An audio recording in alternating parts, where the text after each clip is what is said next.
భద్రాద్రి కొత్తగూడెం జిల్లా రాష్ట్ర రెవెన్యూ గృహ నిర్మాణ సమాచార శాఖల మంత్రివర్యులు పొంగులేటి శ్రీనివాసరెడ్డి, ఖమ్మం పార్లమెంట్ సభ్యులు రామసహాయం రఘురామరెడ్డి, రాష్ట్ర ఇరిగేషన్ డెవలప్మెంట్ కార్పొరేషన్ చైర్మన్ మువ్వా విజయబాబు, స్థానిక ఎమ్మెల్యే జారె ఆదినారాయణ నియోజకవర్గంలో విస్తృతంగా పర్యటించి దమ్మపేట మండలం నాచారం, గున్నేపల్లె గ్రామ పంచాయతీలకు 40 లక్షల వ్యయంతో నిర్మించిన నూతన పంచాయతీ భవనాలకు ప్రారంభించారు.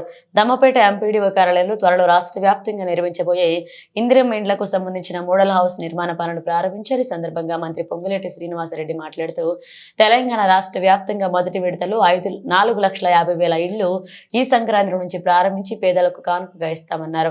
అందులో భాగంగా ప్రతి నియోజకవర్గానికి 3,500 ఇండ్లు కేటాయించామన్నారు. ఎమ్మెల్యే జారె ఆదినారాయణ అభ్యర్థన మేరకు ఈ గిరిజన నియోజకవర్గానికి అదనంగా మరొక ఇందిరమ్మ ఇండ్లు కేటాయించడానికి ఆలోచన చేస్తున్నామన్నారు. అదనంగా ఇండ్లు కేటాయించే విషయంలో ప్రభుత్వం నిర్ణయం తీసుకుని తప్పకుండా ఎమ్మెల్యే అభ్యర్థనకు అనుగుణంగా ఇండ్లు కేటాయించే ఏజెన్సీ ప్రాంతానికి లబ్ధి చేకూరుస్తామన్నారు.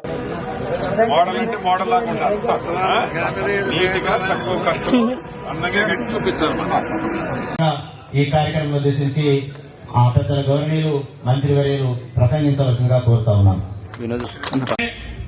ఈ సంక్రాంతికి ఒక రోజు అటో ఇటో మొదటి విడతగా 4.5 లక్షల ఇళ్లు ఇస్తూ ప్రతి ఇల్లు ఏ రకమైన డిజైన్ ప్రభుత్వం ఇవ్వదో మీకు నచ్చిన విధంగా ప్రతి ఇల్లు 400 చదరపు అడుగుల్లో కట్టి ఒక చిన్న బాత్రూము, ఒక చిన్న కిచెన్ కూడా దాంట్లో ఉండాలి అని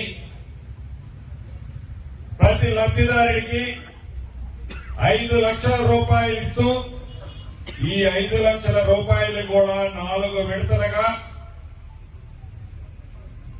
ఫౌండేషన్ పూర్తవడంతోనే 1 లక్ష రూపాయలు, కిటికీ లెవెల్కి గోడలు లెగడంతోనే 1,25,000 రూపాయలు, స్లాబ్ వేయడంతోనే 1,75,000 రూపాయలు, పూర్తి అవ్వడంతోనే మిగతా 1 లక్ష, మొత్తం కలిపి 5 లక్షల రూపాయలు ఇచ్చే కార్యక్రమాన్ని మన ఇందిరమ్మ ప్రభుత్వం శ్రీకారం చుట్టింది.